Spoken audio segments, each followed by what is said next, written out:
নালে খোঁজ করবো ঘরে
আমাদের সামনে উপস্থিত অনেকেই দেখতে পারবেন। আপনারা জায়গায় বসে পড়ুন।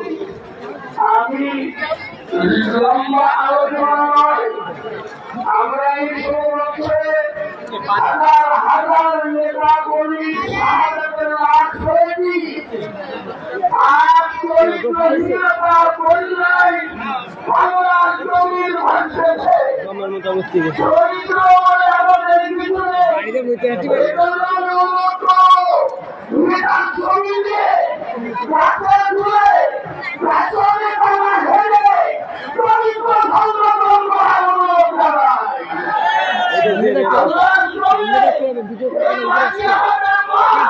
আমরা এই মাটি বিচার করি, মাটি জমিয়ে মায়ের মুখের পরে আমার ঘর করে যায়, তাকে সম্মান সুরক্ষা করা যায়, মায়ের মুখের পরে লাঠি মারা যায় না, মায়ের মুখের পরে আঘাত করা যায় না। কোরআনের বিরোধিতা আল্লাহ জমির উপরে করতেছেন, তারা মায়ের মুখে লাঠি মারতেছেন, লাঠি মারা বন্ধ করেন, স্বভাব পরিবর্তন করেন, আল্লাহ নবী আল্লাহ দিন কায়েম হবে ইনশাআল্লাহ। ব্যাগের বিনিময়ে না পাওয়ার আমরা পেয়েছি দুনিয়া সরকারের কাছে। এই মজুম সোয়ালাতে বিচার কার্যকরীরা বিচার সাজিবে মালিকের কাছে বিচার হচ্ছে হবে। খবরদার সাবধান। আসসালামু আলাইকুম ওয়া রাহমাতুল্লাহ।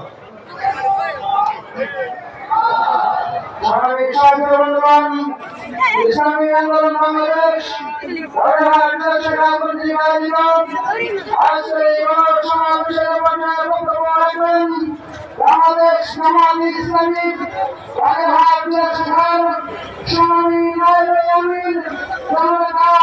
অ্যাডভোকেট শেখ আব্দুল মামুন বক্তব্য রাখছেন। অ্যাডভোকেট শেখ আব্দুল মামুন।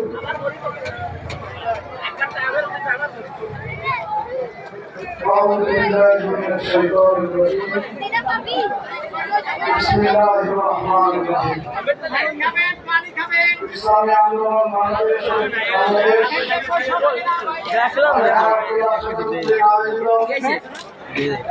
আজকের মহাসমাবেশের সাংগঠনিক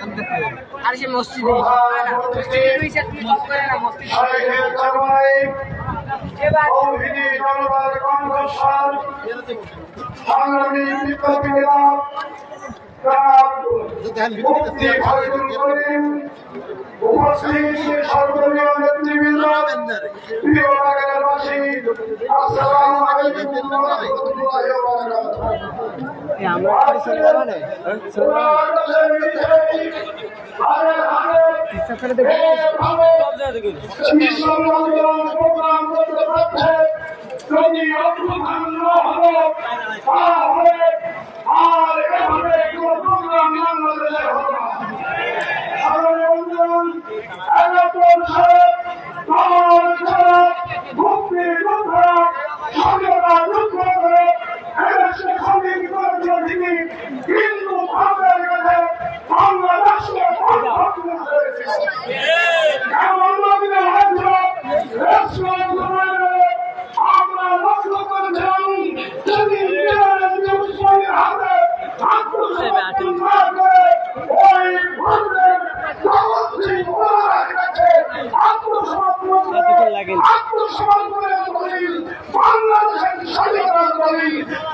চলে গেলেন।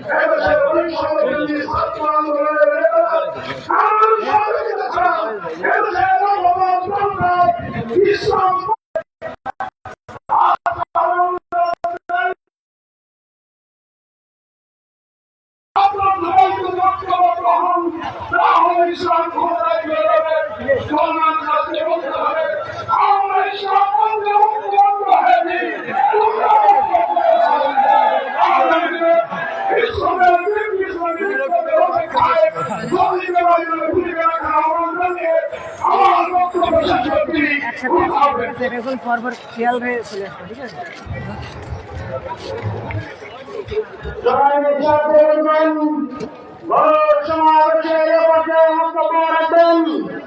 ইসলামী আন্দোলন বাংলাদেশ রামপালের সংসদ সদস্য পদপ্রার্থী, বাংলাহাট জেলা কমিটির অন্যতম সদস্য, বাংলা রামপালের গণমানুষের নেতা জনতা আলহাজ অধ্যক্ষ শেখ জিল্লুর রহমান। বক্তব্য রাখছেন অধ্যক্ষ শেখ জিল্লুর রহমান।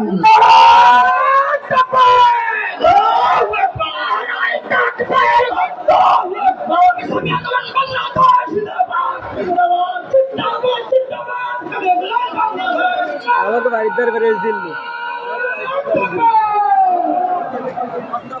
السلام عليكم ورحمة الله وبركاته. نحمده على رسوله الكريم أما بعد. أعوذ بالله من الشيطان الرجيم. بسم الله الرحمن الرحيم. ইসলামী আন্দোলন বাংলাদেশ বাগেরহাট জেলা কর্তৃক আয়োজিত আজকের এই গণসমাবেশের সম্মানিত সভাপতি উপস্থিত আছেন ইসলামী আন্দোলন বাংলাদেশের কেন্দ্রীয় নেতা খুলনা বিভাগীয় সম্পাদক সহ জেলা নেতৃবৃন্দ, উপজেলা ইসলামী আন্দোলন, ইসলামী শ্রমিক আন্দোলন, ওলামা আইম্মা পরিষদ, ছাত্র আন্দোলনের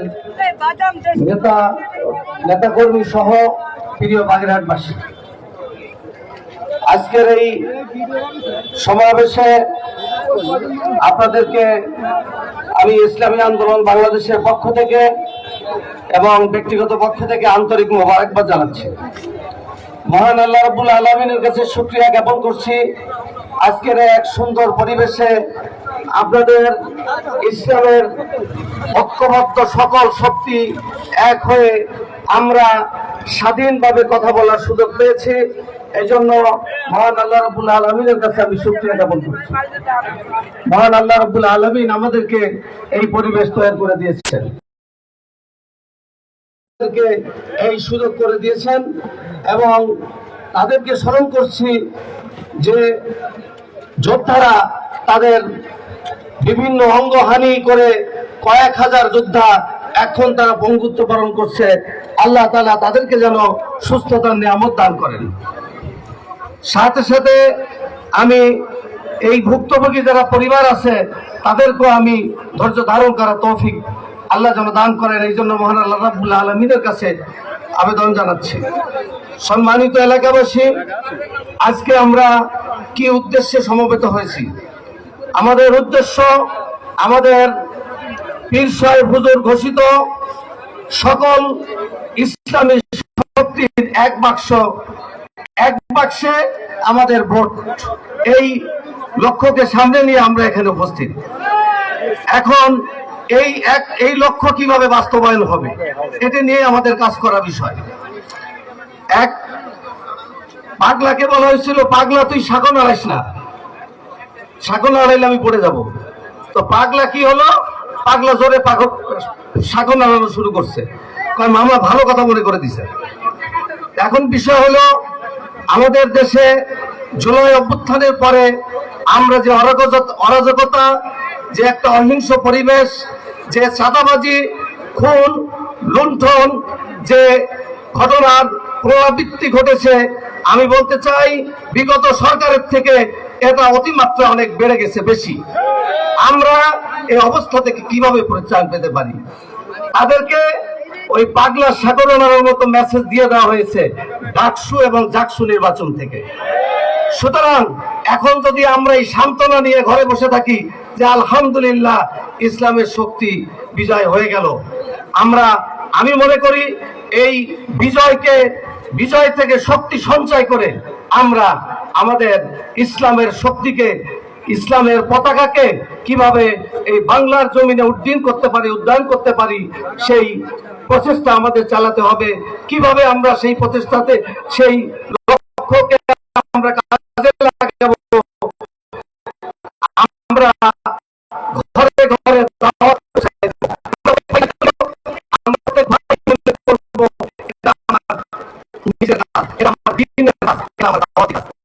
আমরা একটা মসজিদে আসলাম, একটা প্রোগ্রামে আসলাম, শুনলাম, আবার গেলাম। আমাদের প্রতিটা মুহূর্ত, প্রতিটা সময় আমাদেরকে গুরুত্ব সহকারে কাজে লাগাতে হবে। আলহামদুলিল্লাহ আমরা সত্যি বলছি, আজকের এই প্রোগ্রামে আমাদের যে নেতৃবৃন্দ উপস্থিত হয়েছেন, সবাই মিলে সম্ভব না, আনন্দিত এবং খুবই ভালো লাগছে যে আজকে হেফাজতে ইসলাম, জামায়াতে ইসলাম, এনসিপি সহ আমাদের যে নেতৃবৃন্দ খেলাফত মসজিদ সহ যারা এসে আমাদের এই মহতী মজলিসে আমাদের এই গণসমাবেশে আপনারা শক্তি সাহস জুগিয়েছেন এবং আমাদেরকে অনুপ্রেরণা দেখিয়েছেন। এজন্য আপনাদেরকে আমি ইসলামী আন্দোলন বাংলাদেশ বাগেরহাট জেলা শাখা তথা জাতীয় শিক্ষক ফোরাম কেন্দ্রীয় পক্ষ থেকে আপনাদেরকে শুভেচ্ছা জানাচ্ছি, ধন্যবাদ জানাচ্ছি। পিছন থেকে তারা দিচ্ছে, আর কথা বলার সময় নাই।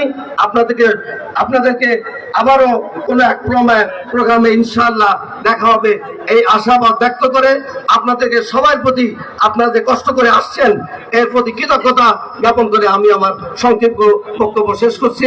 আসসালামু আলাইকুম ওয়া রাহমাতুল্লাহি ওয়া বারাকাতুহু। স্বামী সাথী বন্ধুগণ, সমাবেশের পর্যায়ে বক্তব্য রাখবেন ইসলামী আন্দোলন বাংলাদেশ মনোনীত বাগেরহাট ৪ মোরালগঞ্জ শরণখোলার সংসদ সদস্য পদপ্রার্থী জনতা আলহাজ হযরত মাওলানা ওমর ফারুক নূরী। আলহাজ হযরত মাওলানা ওমর ফারুক নূরী।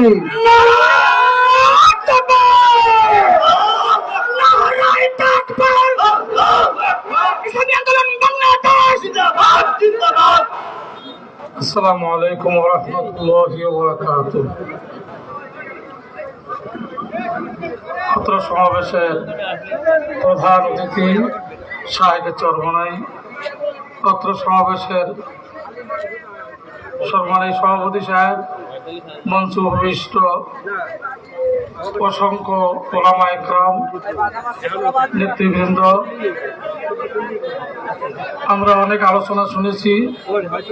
4টি দাবির ভিত্তিতে আজকে এই সমাবেশ।